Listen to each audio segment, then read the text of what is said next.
minus 3, 2, 1,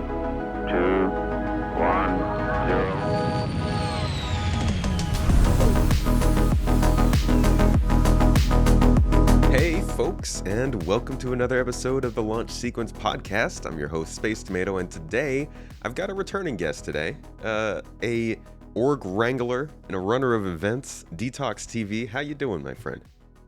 I'm doing good, thank you. Tomato, how you doing? I'm Good to good. be back. I am good.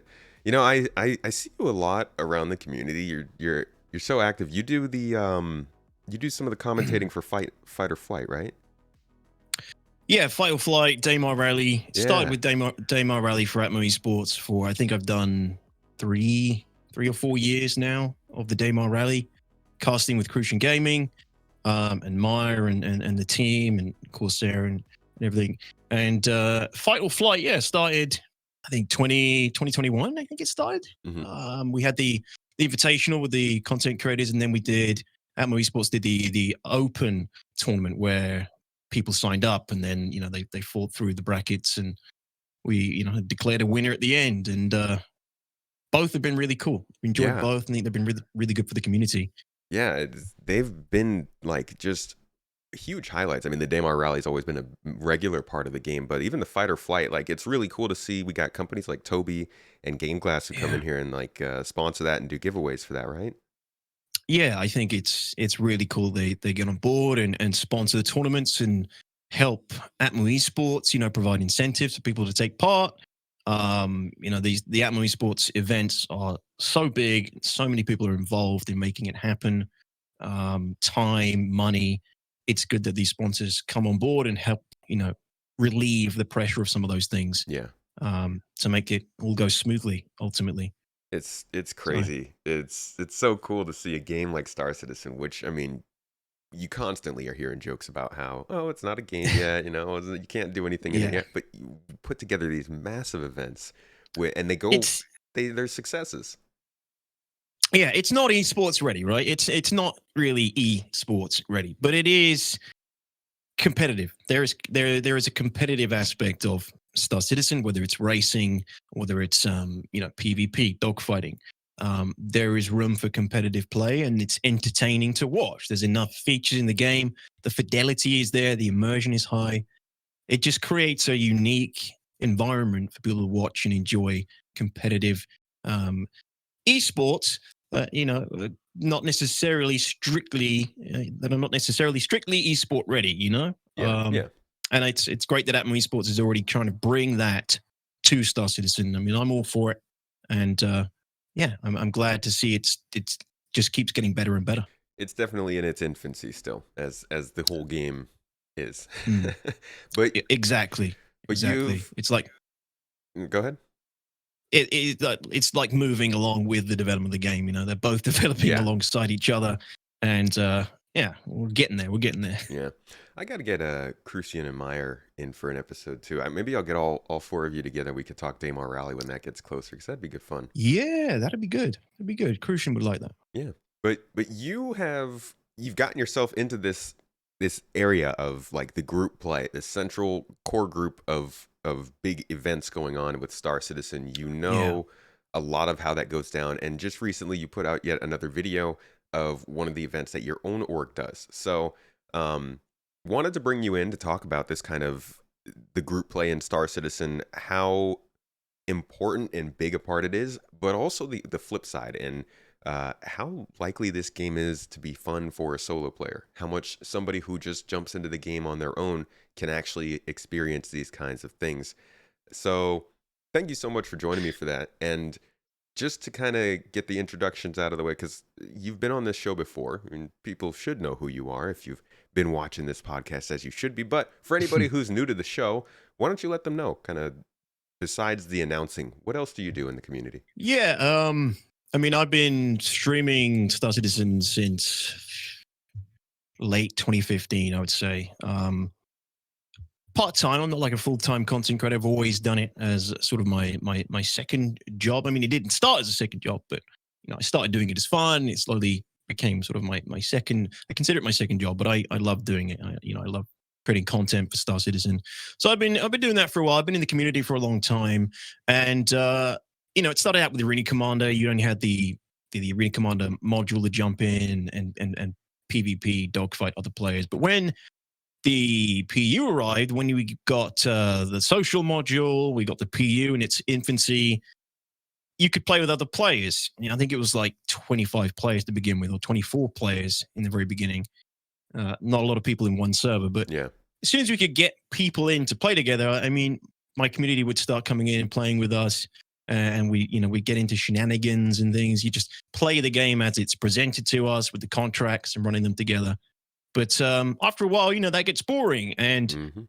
we started to look to ways we could create our own fun, create our own gameplay with this mini sandbox that we had available to us at this point. We had the PU, we had a few missions, we had a few ships. What could we do with that? How could we make this game more fun and get more longevity out of it while the game is still developing and so much is still needs to be made and put into the game to make it fully enjoyable, and so that some of us can kind of realize the game we want it to be.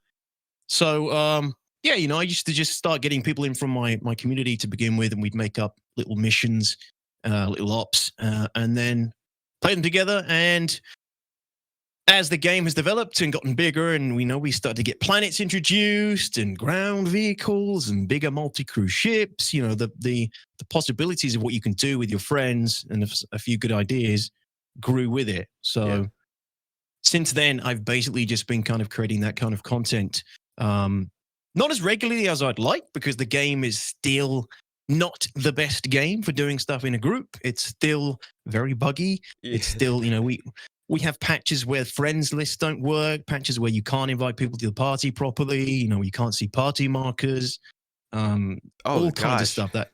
We just recently had that one where you couldn't like launch in with a party, right?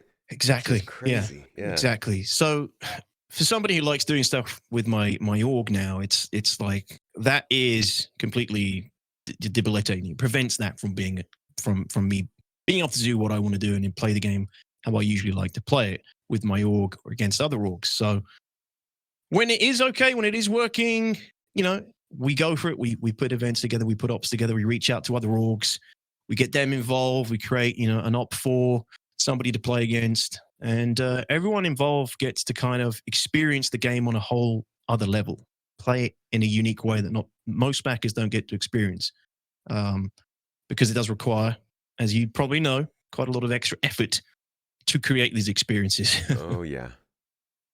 So the initial reason that we kind of started to talk about making this episode was because you recently, like I said earlier, you put out an event that you ran with with your own group and another group, the UEE. What was the name? Pathfinders. Yes. So you guys went and yeah. did kind of a 3-part fleet battle. 60 people, tons of ships, capital ships, dogfighting ships, the whole shebang. Yeah. It was very cool. Like, and you got camera angles. You got the dialogue between people. It was a very cool experience. I'll actually leave the link down below for anybody who wants to check that out. Talk a little bit about how normal that, because people will see a video like that and some people will think, oh yeah, this happens every day, this game's amazing. Other people will kind of be like, yo, this must be a ton of effort. What do you do once a year or something like that? Like, put into perspective how that sort of event actually occurs in Star Citizen. So I mean, my organization is very combined arms focused. Most of the guys in my org are more interested in the multi-crew fleet aspect of the game and the infantry boarding marine aspect of the game, right? And the ground-based gameplay. So that gameplay is kind of off limits at the moment because there's an invisibility bug. People are invisible. Players are invisible. You can be standing next to a player and you can't see each other, or I can see them, they can't see me, which makes FPS gameplay in the PU very risky. There's just so we did this up last year where we called it Destroy the Flagships. Both teams select 3 flagships each, and the objective is simple. Both teams have to destroy the enemy 3 flagships before they can destroy yours. No issues with invisibility bugs, no issues with FPS there. It's all in-ship action. So, we went for this one. That's it seemed like the simplest and easiest op to do. in the current state of the game, which is usually how we decide, what we're going to do, what ops we're going to do. So basically how it usually goes is I will write a brief out how I foresee the operation will go. I will put in a few kind of vetoes, a few things that we remove from the op that'll make it less engaging if they exist. For example, size 9 torpedoes at the moment. They would be over very quickly if everyone was using size 9 torpedoes and you just went and shot them at the enemy flagships. Boom. GG, that was fun, over in torpedo party. A few minutes. Cool.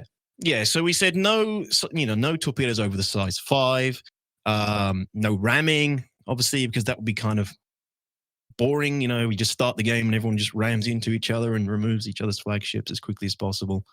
And a few other rules. So I'll create a brief. I'll then get in contact with the ambassador for the other organization, run it by them. They'll come back with some amendments. We'll make some amendments. And then after both parties have kind of inspected it, we get this brief that looks pretty good. We organize the time, the place. And what kind of timeline is that? You guys are going back and forth? Can be over like a couple of weeks. Okay. It can be. Usually I will reach out to an org and I'll say, we want to do an op. This is the op. When are you free? They'll say this is the date that we're free. Can you make that? Yeah, we can make that. Put it together.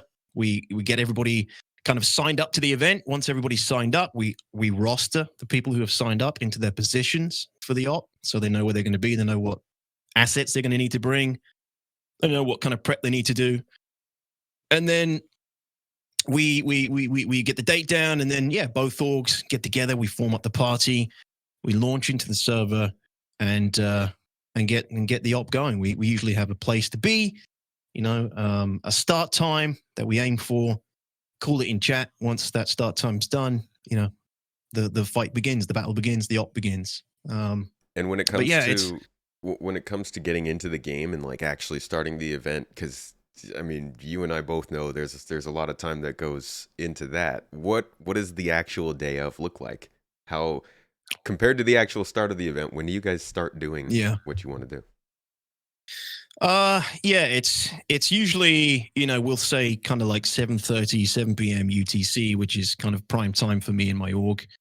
And we'll basically put aside 3 to 4 hours for the ops, basically. So it's like a night of, it's a gaming night, right? It's you put aside that time, you get in, depending how things go, you run multiple rounds. Like I think this op, we hadn't intended to do 3 rounds, but it went so smoothly. There were no issues, no 30Ks, no major issues. We just kept going. We do 1 round. We were like, wow, that was amazing. Everyone, that was really cool. I'll contact them. They'll be like, hey, you want to do another round? Sure, do another round. Everybody goes back, claims their ships, repairs, rearms, back to the next location, go again, round 2. Wow, that was awesome. Great. Let's do another one. Hello? There we go. Can you hear me? I can hear you now, yeah. There we go. Dude, I'm sorry about that. That's all good. Solar is killing me. I don't understand. Sorry about that. No worries. All right. What was the what were you talking about? Where can we start back? So I think we were just talking about like the general how these events kind of come together, from the brief to getting in the server to meeting up and running the actual event, the time frame, 3 to 4 hour time frame, at least for the last one, So I guess that kind of stuff. Start off wherever you noticed that I wasn't being normal anymore. I went again. I did go again. I went like, I'll say that all again, just in case. No, I mean, basically, I mean, I don't know. Is this going to be cut off from? We'll cut it. We'll find a good spot to where like I started to lose it, and we'll cut it to where you had finished saying something. Well, I mean, I don't know if it stopped recording, but I don't think I was rambling. I was rambling for a long time, so I think you got everything I was going to say. But you just didn't interject. That's all. Yeah. So if you're happy with that. Let's see. Where were we? You lost the flow. Gosh, I hate technical problems. It's the DTOX curse. At it again. I told you. There it is. I think it's combined. I think we're bouncing each other's like cursed energy off each other, and it's just everything breaks. So I guess what what people probably want to know when it comes to these kinds of events is like you are putting a good couple of weeks into this work. You, the people in your org, the other org, there's like a solid couple, let's say dozen hours of preparation for this. It's not just you get in game and Mhm. you start doing something and everybody has fun. Do you think that like how can solo players get more involved in that kind of stuff? The people who are kind of nervous about um, getting into an org, getting into a group, being all social, but they want to experience this kind of group play. Are there any tips that you would give for people who want to get more involved? I mean, it's not really, you got to join a group to do these kind of things, in my opinion. Of course, you can, CIG caters to that experience for solo players with things like Xenothreat and, the dynamic events. But if you're looking at, if you're looking for a player to player experience, um, uh, unfortunately, for now, you have to join an org and you have to kind of curate that experience. You have to make the effort to have that experience kind of curated for yourself. Hmm. CIG doesn't cater to that yet. CIG doesn't cater to that organic conflict between two groups or multiple groups. Yes, it does happen, but it's rare. And if it does happen, it doesn't happen in on the same kind of scale of what we just did, for example, against Pathfinders. It doesn't cater. It doesn't happen in the same sort of way that promotes playing with a kind of mixed composition fleet and playing with multiple members of your org or multiple friends. There's The no experiences. there's no kind of in-depth missions that call for that sort of strategy. No, and I'm all for some really good PVE raids that require you to go in with a mixed comp, like a mixed composition with your group, with your org, and go in and tackle a challenge that requires a mixture of ships to beat it. I can't wait for those kind of experience. I can't wait until this is all organic and I don't have to do this with other orgs. So you do think this will happen organically? It won't be something that always needs to be very painstakingly detailed and planned for. I hope so. I mean, if it doesn't, then I mean, Star Citizen will still be a game that I love, but it won't be the game that I really want it to be. Um, I want to see the necessity for groups to engage other groups, for an objective, because that's ultimately what it comes down to. It's having an objective and a reason for you all to be there. Yeah, resources Um, or something. yeah, resources, territory, space station, some sort of outpost on the ground, places. I mean, this is why I love Jumptown, why Jumptown is my favorite event, because it gives you an objective, it gives you a hot spot that everybody is going to be going towards. And it basically creates this opportunity for you to approach it in different ways. You can approach it with, 5 guys in light fighters. You can approach it with 10 guys in like a hammerhead and a couple of fighters, or you can approach it, fully on the ground where you deploy a bunch of tanks and a couple of ballistas and send your group in that way. We've done it all. We've approached Jumptown from every other angle that's we can imagine possible at this point. Yeah. And it's always fun because you're usually guaranteed to get some combatants to play against. You're guaranteed to get some people to fight back against. So Yeah, it's a hot spot. it provides a great opportunity to kind of just be creative with an objective in the game. You got me like thinking since you said 5 guys, man. I've just been thinking about fries now. Yeah, I thought that. I thought that. I was like immediately, I was like, oh yes, because we've been gone for so long. We came back and landed here, and the first thing we went and did got 5 guys. Oh yeah, I love me some 5 guys. They're good. So we've been kind of like slowly starting to work our way from these player org made events into the more dynamic event. We call them dynamic events. I guess they're basically static events, but the major events that CIG runs right now, Jumptown, Xenothreat, Siege of Orison, these kinds of opportunities for us to avoid doing all of the planning and just kind of get to play the game and enjoy a group scenario. Is it so? You said that's something you feel is more likely for a solo player to be able to get in and experience some group gameplay. You I would say so. Yeah. and you usually go in with your org, you said? Yeah, if I can, I will go with my org. You know, I will we'll try and use it as an opportunity to play together as an org and build up more cohesion and try different strategies. You know, try bringing some different ships, trying to make certain ships or loadouts or compositions work, which is what keeps the game interesting for me and lots of members of my org. You know, that's why we play. It's the ability to bring these different tools to challenges to overcome them. You know, Yeah. and play as a team, play together to do that and make it work as a team, which is kind of what my org is focused around. It's, you know, team building and working together. And how do you ever go into these events solo? Do you play it differently? I do sometimes. Yeah, it's usually if I'm streaming or something. If it's a day when I don't feel like having any cat herding, you know, as I'm sure you are aware of. If I don't feel like doing any cat herding or any kind of leading in any sense, yeah, sometimes I'll just turn up and enjoy the event in all its, you know, natural chaos, and just take it as it comes. But you know, sometimes I will want to do it with my organ and approach it in that way as well. You know, it's it really comes down to how I'm feeling at the time, or whether it's like a scheduled thing with the org, Yeah, so on and so forth. I'm curious how it feels, like what the difference, because when I say go into I find Xenothreat to be a really good event for solo players because it doesn't take, like, you don't have to be on somebody's fire team or kind of coordinating with people that much to get the objectives done. You can just go in and blow some ships up. How do you find that the experience changes when you go from playing with your org in a group play to just playing it solo? Do you miss out on a lot of the fun?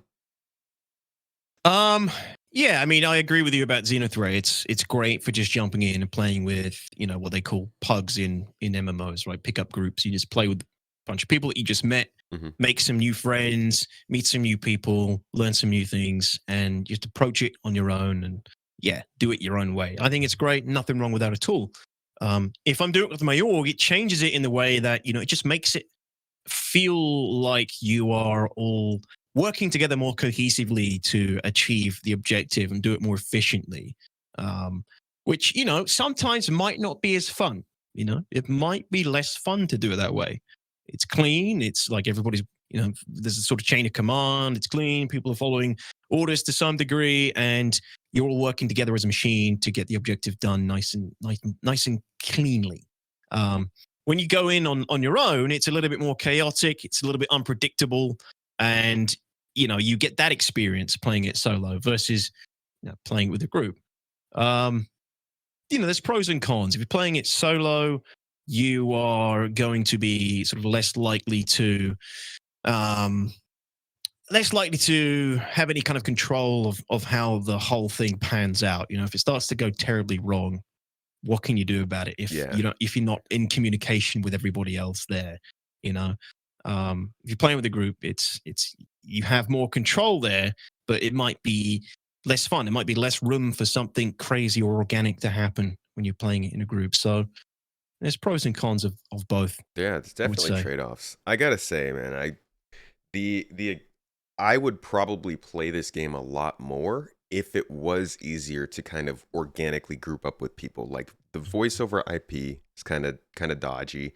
Yeah, Um, like adding people to a group of players without kind of making them on putting them on your friends list. Like there's just certain things that make it a little bit harder, in my opinion, that I hope get tweaked out soon because this does seem like the kind of game that'd be great to just find somebody out in space and group up with them and start doing stuff, but it feels kind of tough at yeah, times.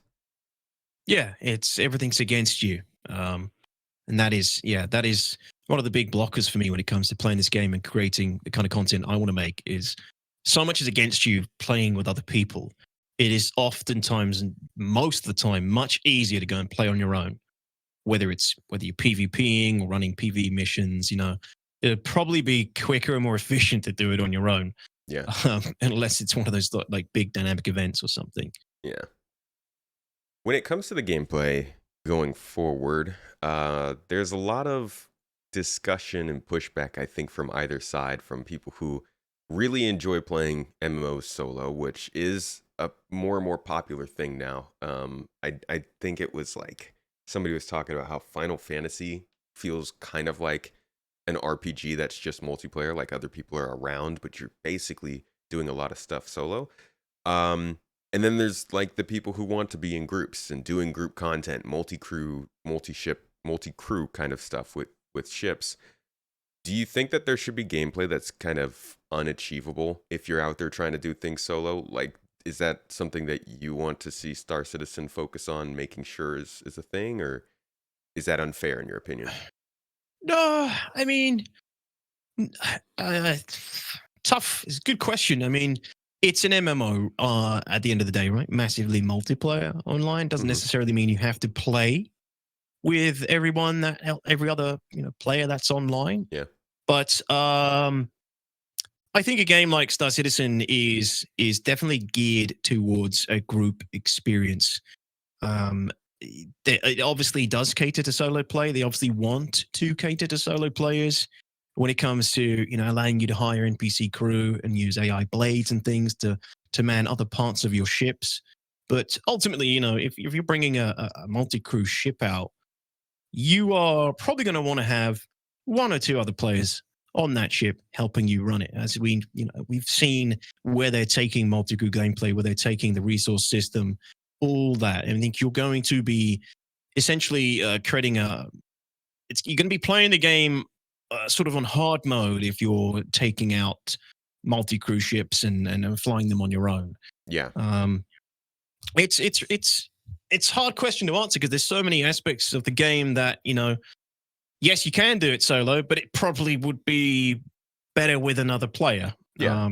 But you can see that would be a good natural way for it to work.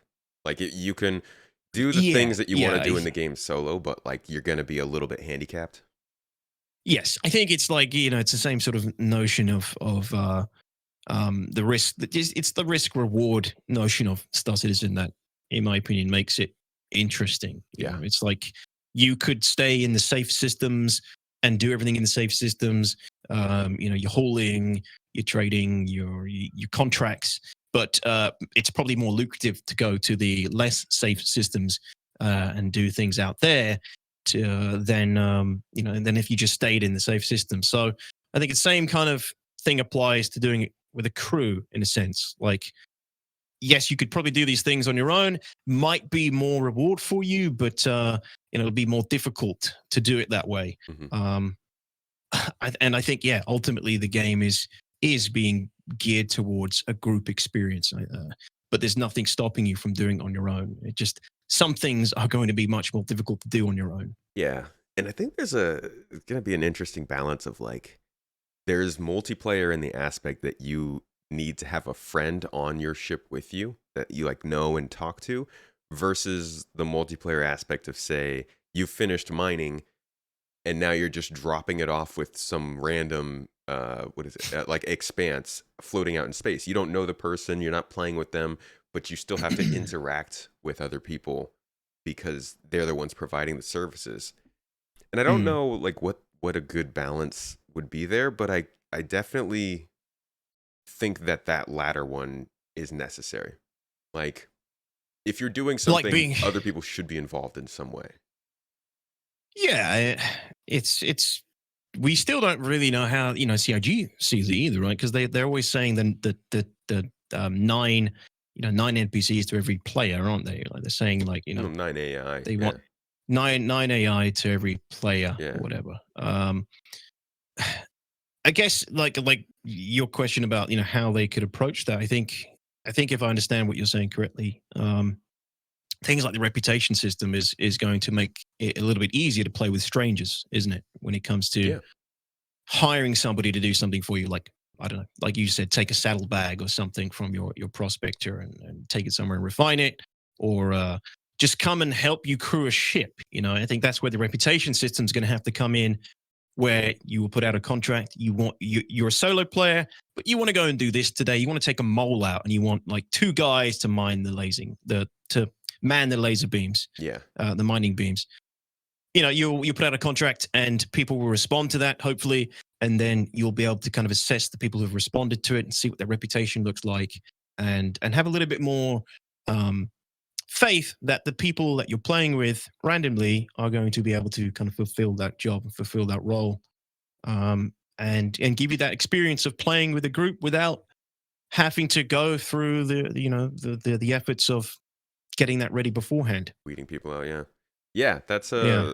that is a good point. Like, it's gonna be nice to have the ability to assign missions or tasks to people, or like you said, see their reputation and actually know what's going on. I mean, we kind of see signs of it now with what is it, medical beacons. You go down and you say, Yeah. hey, I need help, somebody come get me. And it's like, you could be a solo player who literally goes in 2 minutes, heals them, and leaves, and you're not really playing the Yeah. game multiplayer, but you don't have that ease of access, like you were saying, reputation, to know if it's going to be a trap or not. And there's not really Yeah. much in Star Citizen to make it easy to play the game multiplayer for somebody who comes in solo. No, not right now. And again, it leads back to why I think playing with an org, it can really enhance your experience in Star Citizen. In when whatever you're doing, it just gives you more. Just gives you more reach to kind of accomplish and do things that seem a little bit out of reach when you're just playing on your own at the Yeah. moment. Yeah. The first time I ever joined an org, I remember it wasn't because I was interested in doing these big events or getting into these like major org v org battles. I really just wanted to know that like there was a chat filled with people that I could get on and be like, hey, is anybody playing? And Yeah. if there were people playing, that they fit into the same set of rules and understandings that you did when you joined the org. So you don't have to worry about like Yeah. that random, is this person going to kidnap me or something? Yeah, exactly. And that's it. I mean, I think most people who join my org outside of like the core of my org, most people who join are generally looking to, they've probably found me through an event that I've done on YouTube with my org. They want to get involved in that. They see something that maybe they've been playing for a few months and they feel like they've kind of exhausted everything the game has to offer. Yeah. They might come across one of my videos, one of my events, and they're like, "Wow, that looks amazing! I didn't think I could do that yet." And no, you can't do it naturally. You can't do it organically most of the time, but you can do it with the right org, the right group. My org has built connections with other orgs, and they are all on the same sort of level. That enables us to kind of do these kind of events that you don't normally get to experience. So, yeah, most of my org, the core of my org, play together casually. Of course, we all play together casually. That's an absolutely important thing to do as an org and as a group. If you don't play together casually, you don't build that bond with everybody. You don't build that cohesion, and you don't really feel like you're as part of the org as much. But a lot of people come in through the events and want to get involved in those events, and then that leads to them just becoming part of the org generally casually as well.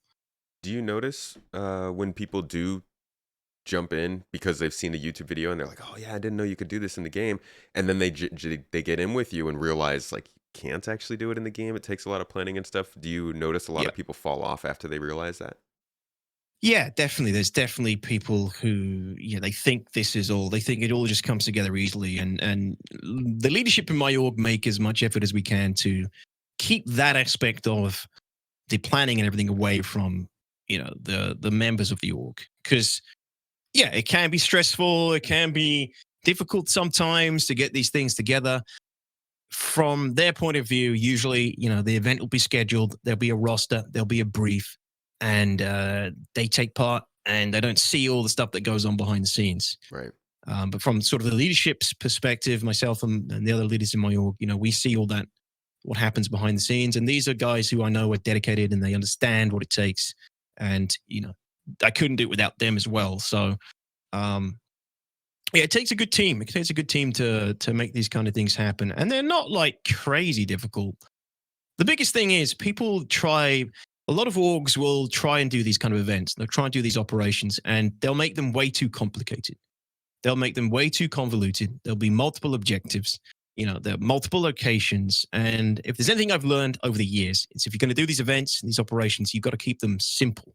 Got to make them engaging and simple, and make them in a way that they could, actually happen in the verse at some point, or they highlight a part of the gameplay that is in a genuine possibility. That's how I like to run my ops. I don't like to do like crazy far out ops usually.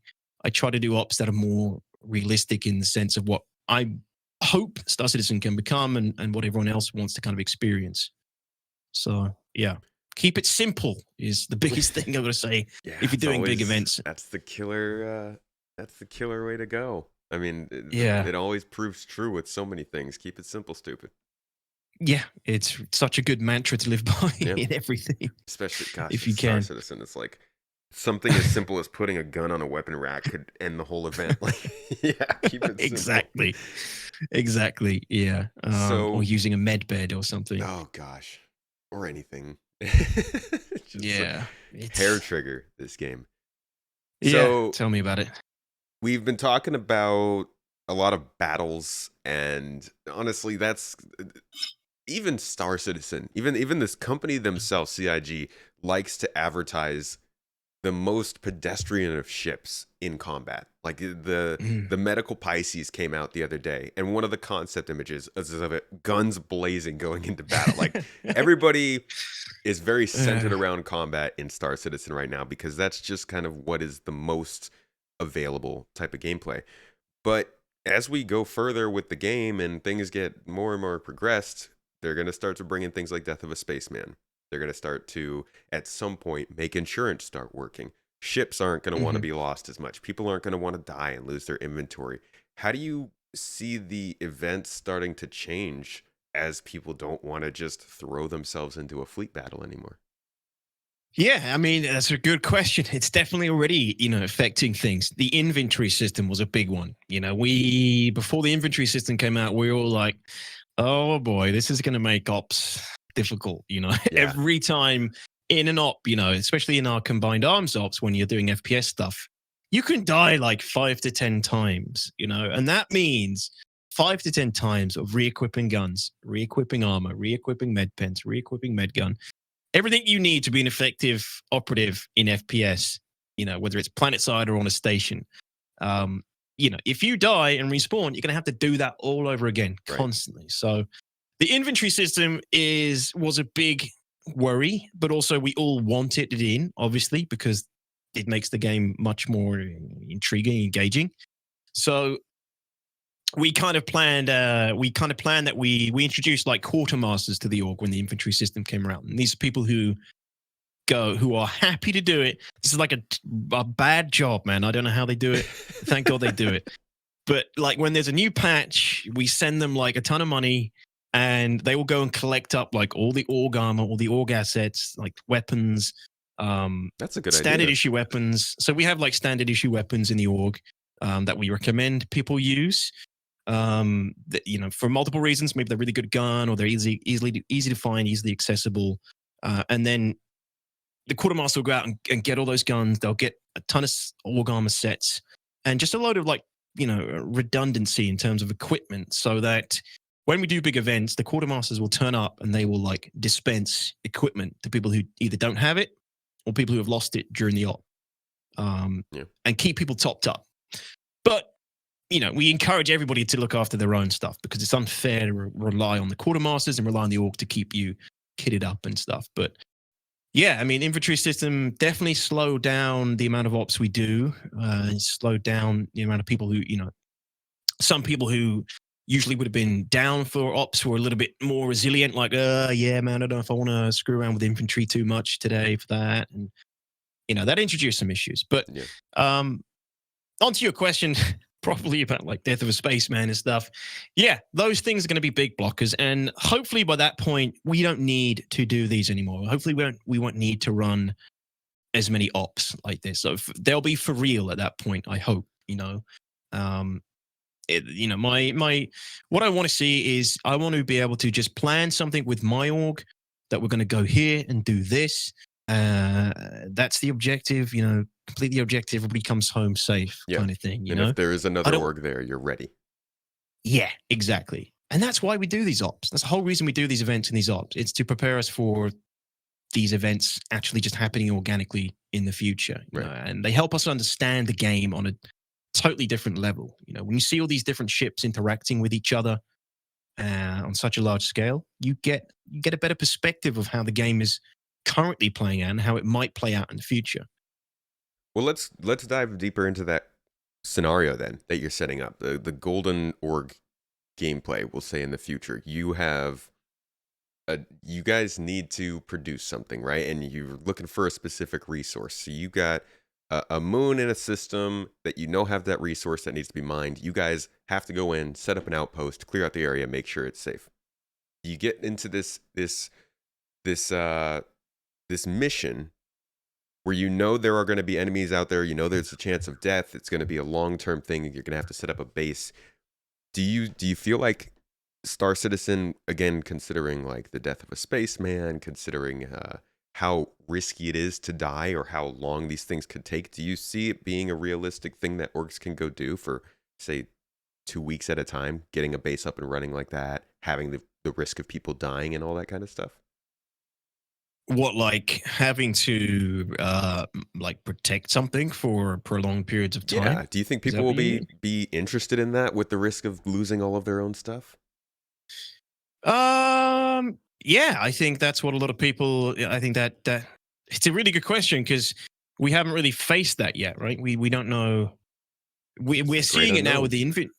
with the inventory system. Yeah, people are very precious about losing certain items already, and it's only in the alpha, and that's just items. That's not like permanent damage to their characters. It's a good question because it's one of the biggest like worries I have for the game is death of a spaceman and death consequences going to really hinder people's enjoyment and their enthusiasm for getting into things like PvP in dangerous situations, like in FPS, for example. Yeah, everybody wants to be a space marine and everybody wants to be a pirate that goes and boards ships, but what's stopping you besides your own prep and planning and cautiousness from getting on a ship and just getting popped in the head as soon as you arrive in Yeah. Oh EVA, god. Oh, that would suck. Being that person in and the event just dies. yeah, I mean, yeah, and this it's again, it comes down to the risk versus reward thing, and again, I guess this is why I do these things with the org, and why I think players should get involved with big groups of people, is because you start to build up a group of people you can rely on, people who you feel confident in, who can do certain tasks, certain jobs, and keep you safe, and you keep them safe. Because Right. like you said, death of a spaceman is going to make things like this a lot more risky, and people are going to be less likely to want to do them. Yeah. It's I think about that a lot because there's so much balance that needs to go into making sure that things feel valuable, like making sure that the artifact that you found feels like a once in a couple of months kind of find, but also Mm. encouraging you to then transport it across the system and not be absolutely paralyzed, petrified of losing it to people. It's like the balance of making Yeah. that all happen is, I think, one of the things that we haven't really touched on that much with this game yet. No, we haven't. And yeah, it's that is exactly it. It's being able to rely on yourself and others to help you get through those difficult decisions and difficult choices you got to make in the game. I think it's why a lot of the top PvP pilots do what they do, because it helps them feel safe in the verse. I think it's one of the reasons I always think everybody should do a bit of PvP training, or at least flight training, so that they're competent when they're out there on their own, Yeah. and able to escape when things go wrong with their life and with their ship. Yeah. It's one of the best skills you can have in Star Citizen is the ability to escape in the PU from a conflict. That's going to be really important. And going back to the group stuff, I mean, having somebody that you can call on to help you in a tight situation or even give you a quick escort somewhere is once again just another reason to maybe not be always playing with people and be in a multiplayer group, but having a group of people that you can call on. Yeah, exactly. And it comes down to, you get out what you put in as well. Like, you don't want to just join an org so that there's a group of people there to call when you need them. You've got to put in the time and effort to become part of that community and part of that org yourself as well, so that people are happy to play with you and people are willing to come and help you if you need it. Yeah. You got to get involved. You got to put in. You get out what you put in with orgs. It's always been the way. And that is one of the most exciting things to me is the idea that this game is getting very deep. It's in depth. Like mining as a profession is something that you can pick up and do and be pretty good at within a couple weeks. But like you could be the person who's been doing it for years, who knows where to look, who knows which gadgets to get, who has that meta layout. Like you know exactly how to do your job, but you're terrible at engineering or at medical. And you've got those people in your group Yeah. that you can call on that they're the ones who are putting that into the org as opposed to you bringing that mining prowess. And that's one of the things that has attracted me most to the game, um, because then you can always kind of feel like you are bringing something to the group. Like you said, you Yeah. have that specialty that sets you apart in this game that we're all here to enjoy in different ways. Yeah, totally. I mean, I have, similarly in my org, we have people who are like the dropship guys. We have people who are the infantry guys, and you got the guys who are the logistics, and they're the guys that always want to bring the A2 or the C2 to deliver the tanks and the ballistics The to the field. A2, And the ultimate Yeah. logistics vehicle. the A2 nuke bomber that also doubles up as a great logistical vehicle at the same time. Um, yeah, and they always feel so proud when they do something in their role for the org, and everyone Right. is like, "Man, that was great piloting, great dropship. You got like 10 guys to the point safely out of the ship, and you got out of there, in one piece." Our dropship pilots will be like, "Yeah, man, that was so good. That was such a cool experience." You know, it's not something you're going to do playing on your own. You're not really going to get that experience playing on your own right now. Not until we get like NPCs and things. Yeah. And Um, and even then, like you're playing on your own, you could do something amazing out there. You could be like you could crack the best rock of Quantanium, but there's nobody else there to see it. And I mean, that's not why you're doing it, but it is nice to get some recognition for being very yeah, good at what you do. yeah, exactly. We play games to be rewarded at the end of the day, right? You're playing video games for a little bit of a reward, some kind of dopamine hit, something that's going to make you feel good while you're playing it, and that's just another reward. Playing with a group and doing something well as a group is a nice reward for playing a game, Yeah. in my opinion. It is. Now, we've been talking about a lot of we've been jumping back and forth between current game and future, but let's look towards kind of near future. Something that CIG's talked about recently that I think is also starting to drive the game in a certain direction. That is the new underground facilities. They've Yeah, grown the crap out of those. Like compared to what we have in game right now, they're very clearly a bigger deal, a bigger direction, something more important to the company. And the way that they talk about them is having like an hour's worth of content in them. They're these big areas that clearly are going to have to be kind of if there's combat, they're going to be multiple people. They look like they're geared more towards group play. Um, do you Mm. think that is? Do you agree with that? Do you think it's more of a multiplayer incentive? These larger underground facilities. I had this discussion with my community as well while I was, a couple of times while streaming.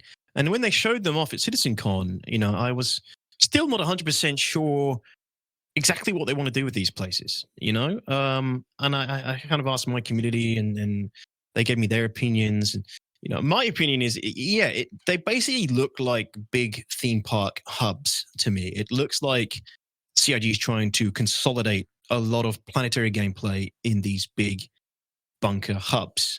Curated gameplay, basically Mhm. developed gameplay they develop, whereas they'll leave the rest of the planet open to more kind of sandbox player interpretation. Kind of like But the these feel like, dungeons. yeah, they feel like dungeons. They feel like these kind of condensed gameplay hubs where I feel like you're going to have delivery missions, cargo missions, assassinate missions, FPS missions. I think Mhm. you're going to have all these different missions taking place inside these hubs. I could be completely wrong, but that's what I think they're trying to do with them. They're trying to just consolidate all these different career paths into this one area. Um, and yes, some missions I think will definitely require a group. Some missions will probably be doable solo. But you run into the issues there where if you have all these players coming to these bunkers at the same time, how do you Right. segregate them? How do Yeah. you stop them from interfering with everybody's experience? Um, Because that already you know, happens. exactly. Yeah, it already happens. I think, some of the guys were saying that they'll do it in a way that it's basically like, only certain amount of missions are sent out at a time for people to take. Only certain amount of the missions are available at one point to take. So you're not going to have people crossing over, but that doesn't stop players from turning up and just interfering with the experience Yeah. anyway, It which, also you kind know, of disagrees with their plans for the quantum system. yeah, yeah, So it's, it is go ahead. it is a question of how they're going to implement these areas. I was thinking the same thing as you. They're gonna try to make this an area that, like, yes, this is a cargo depot where people are coming to get shipments, but there's also the opportunity for a pirate group to take it over and people have to come clear it Mm, out. And I think you're on the right path with that. But again, I agree with you. I don't know how they're going to do it where it's split up so that those things aren't happening at the same time. Because maybe those things are happening at the same time. Maybe they say, hey, this is just how the universe is. Sometimes the cargo deck that you're servicing is getting robbed, and you better hope mm. you have an escort with you. I don't know. Yeah, yeah, that was kind of the conclusion we came to. It's like, well, yeah, you got these missions here at these hubs, but be prepared for anything. Ultimately, be prepared for your cargo mission to go completely left field potentially, whether it's due to game mechanics or player interaction. But yeah, I mean, like back to the group thing. I think ultimately there'll be group missions there, and there'll be solo missions, and hopefully there'll be enough of these hubs all over the place that you're not constantly running into lots of people at them. You're not. There's like a queue. Like my worry is that you're going to get like a queue of players. Like, well, Oh I'm here to do gosh. my assassinate mission. Oh well, let me just do mine first, and then you can come in here and clean up afterwards. And Oy. you know, uh, you don't want that situation, do you? Yeah. Yeah. No, it's. I feel like. I think that's the first time I saw it was in a game like Destiny, where like you would be battling a boss or something like that, and the other people could just kind of like slide into the instance and help you, and they would sort of Yeah. scale up the battles as more and more people arrived. Something like that would be cool to see in that situation. Yeah, yeah, that could work, I guess. They have spawn closets and In things, some way, right? yeah, yeah, yeah, They can just dump more NPCs in and spawn more tactically inclined NPCs. But yeah. yeah, But I it's I'd also like to see the small tasks. One thing that I always come back to is I don't know if you remember when they were showing us Orison, they were introducing it. It was like one or two ISCs where they specifically called out that they were making these like not closets, but like these doorways in the city that had like a hallway after it, or just like a little space after it. At the hmm, same time, they were also showing there are like these antennas. They've got that Bespin vibe of like the antenna that goes down into the clouds a little bit, and they've got a little platform yeah, on it. And they talked about both of those locations when they were doing it, and they were saying, "Hey, we're putting in these extra little spots in the city that don't do anything now, but in the future we'll have small gameplay tasks that people might be assigned to, like repairs or finding something or something like that." And I do hope that they continue to litter those throughout these areas, like the underground facilities, just like the little things. Oh, this antenna went offline, and we need a technician nearby to go put it on. And you're that solo player. Doesn't have to go and mm, lock down the whole facility, but gives you no, something you could do. yeah, no, I agree. I think those kind of small jobs, those kind of menial tasks, in a way, are what make the universe feel alive, and people love doing those kind of things as well. People, keep it. I mean, look at the Comore. When a Comore goes offline, it's only 10 minutes before it's back on again because Yeah. somebody's like, well, I'll go do that for the, for the good of the system. I'll go turn that comrade back on and, we'll get rid of these pesky criminals. And it's the most simple thing too. You just float in there and press a button. Like there's no hacking or anything. Yeah. But you feel like you've done something that everybody else can see and everybody else can notice. Right. It benefits everyone else who's lawful in that area. So, small jobs like that are that maybe have quite a big impact. I don't know, like you said, getting an antenna online or something opens up the ability to communicate with another part of the mission or whatever. Just keeps the flow going of the Yeah. game. It'd be nice to see that kind of stuff. Yeah, I agree. What else is, to kind of wrap things up here, what is something else that you want to see, or maybe that you have seen and you're not sure what they're doing with it, that could push forward the org gameplay, the group gameplay in the next couple of years? I think it's probably going to be base building and outposts, outpost control, things like planetary refineries. Having a location, a resource that is worth owning is essentially having your group stationed there. Like you imagine like these refineries that are planet side are suddenly, really worth holding because you can get much better output from them or something, right? So you put in your ore, your minerals, your resources, and then out come, really high value refined resources, that kind of thing. That something simple like that would provide a really nice hotspot, a really nice point of interest or an objective for you to go into a server as an org and say, we're going to do mining today, but we're going to completely maximize the profits we're going to make from the mining by holding the refinery at Kudre or Outpost or something on Daymar, right? So, okay, cool. Then we'll bring a couple of fighters, like maybe a hammerhead, maybe a couple of tanks in case we need ground units or something, and we'll go there, we'll hold it, we'll get the miners in, they'll refine some goods, we'll get the output, we'll make a lot of money. It's kind of like the same principle of Jumptown, but it connects more organic gameplay elements. It connects some of the other gameplay loops like mining to it. Yeah, and it's a self-made objective. Yeah, something like that would be amazing for all gameplay. I think those kind of things are what can really accelerate your gameplay and give you more reasons to play together and more reason to exist as an org. And they've talked about like our bases being able to do that kind of stuff, right? Like mining bases and refining bases and stuff like that. They've hinted at it. I think they've really talked about it much, but I think we've seen like the colonial outposts, the refinery modules, and they've shown that there are refinery modules there, and they're working on them. We know that kind of thing will be a thing at some point in the future. It's just they need to be worthwhile to use. They need to be worthwhile to hold, and probably there'll be an expense involved with having your own structures, won't there? You'll need to probably put in resources to keep it running, and get something out of it as well, ultimately. Yeah, and always having people there to keep it running or to defend it. I mean, that could be an around-the-clock kind of thing for an org. Yeah. I mean, I ultimately don't really want to see that kind of thing in Star Citizen where you have to have 24-hour around-the-clock protection of your assets. I don't really want to see that personally. No, I think if you're going to have like player outposts and things, I think there needs to be vulnerability periods.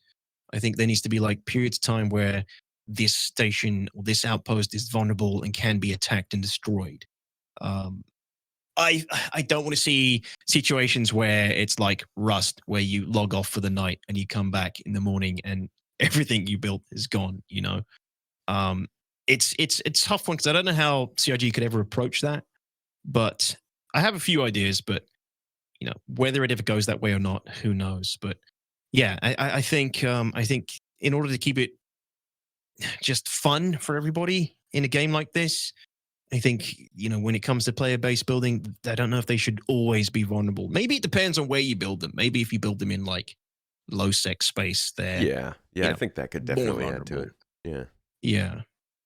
But But yeah, it, man, it's an interesting base building is going to be a very complicated thing for them to take on and allow players to start doing.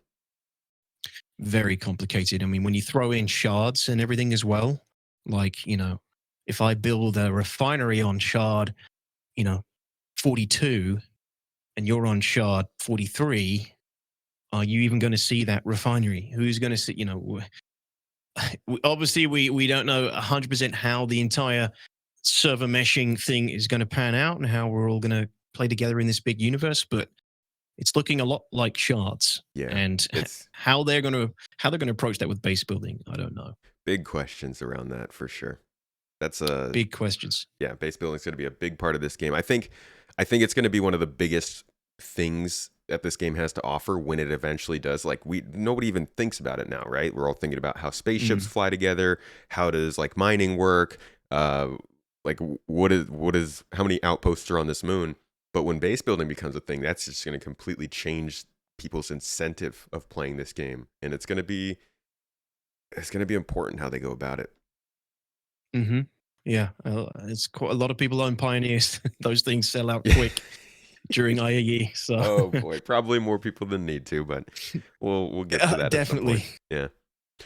Yeah. I know I said we were going to finish up on that one, but I have one last question for you because we started to kind of get towards this topic with that last one. But the way that people interact with each other is going to be super important going forward. And right now, there's a lot of nerves when you run into someone in the verse because there's not much reason to not kill someone. But as like the law system picks up and people want to die less, and like ultimately, I would hope the player base starts to want to work together more. Do you see this possibly being a game where people actually run into each other and don't shoot first and actually act like normal people? Yeah, I hope so. You know, I think most people hope it's going that way. Again, it really relies on how well CIG curate this, the law system and create that experience. I think you're going to find that, you're in Pyro, anything goes. You're probably gonna want to be a lot more careful. In sort of security-based systems, normal systems, I think it should be much more normal that most people you run into, you're not going to, fight them. I don't think anybody really wants to see that kind of experience with Star Citizen. We Right. should have challenging PVE for that, to get that fix of shooting something and blowing something up. It should mostly be the AI when it comes to systems like Stanton, but I think when you're going to more dangerous systems, that's when the kind of kill on sight mentality will be a lot more common, I think. But yeah, they're obviously, it's very trial and error for CIG. They're constantly tweaking the law system here, and Yeah. I still don't think they know exactly how they want it to work. Like many things. So I don't know. It depends.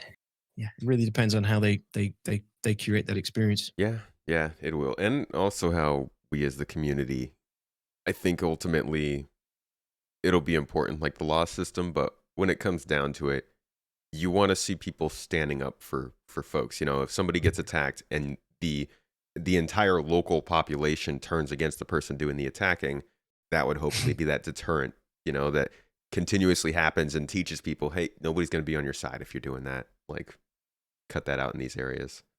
Yeah, it's a good point. I agree. Hopefully the community comes to, I mean, I'm not a lawful player mostly, Well, I am and I'm not, right? My org, we're quasi lawful. We're not a lawful org. We're not an evil org either. We're Right. kind of like chaotic neutral, I guess. Not something along those lines, right? Yeah, I get what you mean. Because we want to dabble in everything. And in my opinion, space is the Wild West. Everybody's out to make a quick buck and looking out for themselves and their groups, their orgs, right? If there's a way to make profit, my org will take that and make profit. But if it's going to put us in the bad light in the face of the UEE, then maybe we would kind of hold back on that and do it when the UEE is not looking. That's kind of my approach to the game. It's get away with what you can, while you can, but don't, no senseless kind of criminal activity. That's not my style. And I hope, like you said, in kind of more lawful systems, there's a lot of player management of that. Player justice, I guess, is the way to Yeah, some peer pressure. angry mob justice. Yeah, when people are a little bit out of line. Pitchforks. Hopefully we can police. Hopefully the community can police that to some degree as well. Yeah. Yeah, I hope so.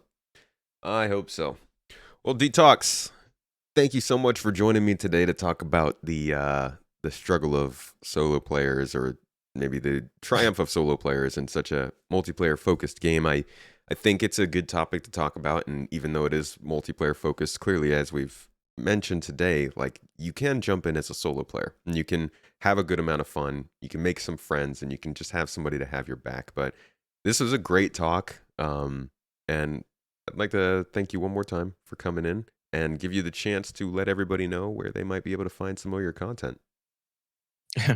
Yeah, thanks, man. I mean, yeah, hopefully people find this interesting, and hopefully I shed some light on kind of what it takes to do things with a big group, with an org, and make certain parts of the game available to you that wouldn't normally be available to you. And yeah, thanks for having me on, man. I appreciate it. So Thank you. You're streaming, right? You stream pretty regularly, and then you've got YouTube as well? Yeah, I stream usually Tuesday, Wednesday, Thursday, Friday evenings, 7 p.m. UTC. And then I have a YouTube channel, the same name, DTOX_TV. But my YouTube upload there's no schedule for my YouTube uploads. I kind of make content as and when I feel like it. But when I do, I go pretty hard, and I try to bring something unique and something enjoyable when it comes to my Star Citizen YouTube content. So yeah, that's where you can find me. It's where you can check out my content. And yeah, that's it, man. Thanks for giving me the opportunity to come on and talk to you. Of course. Appreciate and it. I'll be leaving those links down below, but also I'll have that video that spawned to this whole conversation down there, because it is a great look into kind of a good org battle over the course of a few different rounds. So thanks again one last time for coming on the show, and thank you all for listening or watching. If you're on YouTube, leave a comment. Let us know what you liked, what you heard, what you disagreed with. And if you're on the audio platforms, well, thank you for listening to our disembodied voices. I'm sure you enjoyed that little extra ad I put in there for the socks, and also for my ongoing giveaway right now for a 400i. Make sure to get in on that. That will be down in the description as well. It's a pretty cool ship, and it's not Drake.